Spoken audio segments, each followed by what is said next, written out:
Welcome to the sanctuary. I'm Kyle, and I'm here to tell you, never be afraid to step into the pleasure den of the absurd. I want to turn you guys onto this flick here. It's a great documentary. Look at all these people that are on here. Now, you might be wondering, well, what the hell's Antone's? Well, this documentary is the story of Clifford Antone. In the early 70s in Austin, Texas, he started a blues club, an infamous blues club. Well, how infamous can it be? Well, have you heard of Jimmie Vaughan and the Fabulous Thunderbirds? Well, they were a house band there. Have you heard of Muddy Waters or John Lee Hooker or Buddy Guy? They all played there. And usually, more than not, the Fabulous Thunderbirds were backing them up. Or maybe it was, I think, Paul Ray and the Cobras.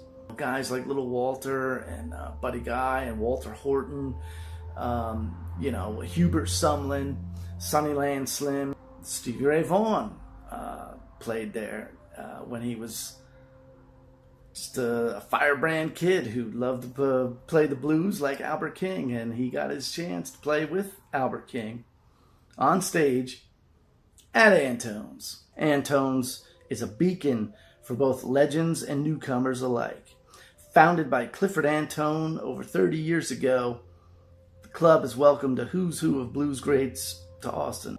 If you're one of these people that loves streaming services, and you like cool music documentaries, check this out. I've watched this several times and a couple of times recently. And man, you see these guys when they were young and hot shots, them reminiscing, talking about all the fun that happened backstage, playing dice, how Albert Collins had a particular way of throwing his dice where he was always winning. And Kim Wilson ran out of money. Clifford Antone ran out of money to give him under the table. So he put his boots up on the table, and Kim Wilson lost those too. And it's great. I mean, the Clifford Antone was a real, he's interviewed in this film, and man, he's just like a very nice guy. He's very humble, kind of shy. And he did a lot for these guys. He would buy these guys, he would get their eyes checked, buy them new glasses if they needed it, buy them a new guitar, if they didn't have one to play. It's kind of sad to see that, when they were making this documentary that a lot of these guys had passed away. But it's fun. It's in depth, and the locations might have changed.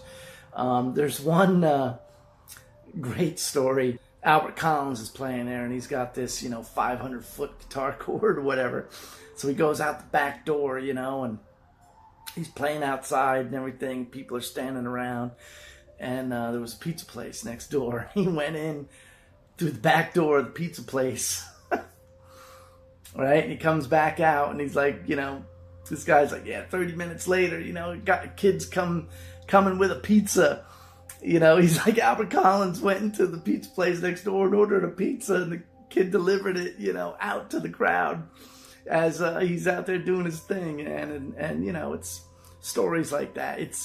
You get to see a lot of these guys in action, from the house video system. So, it's got a lot going for it.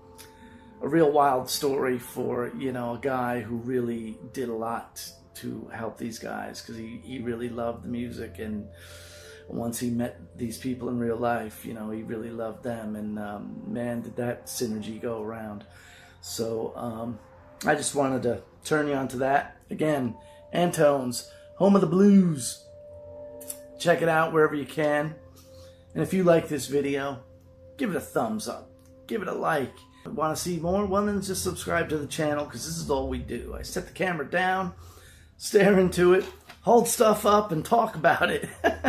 So like, comment, share, subscribe. Never be afraid to step into the pleasure den of the absurd. And if you're ever in the area of Austin, Texas, visit Antone's, the home of the blues.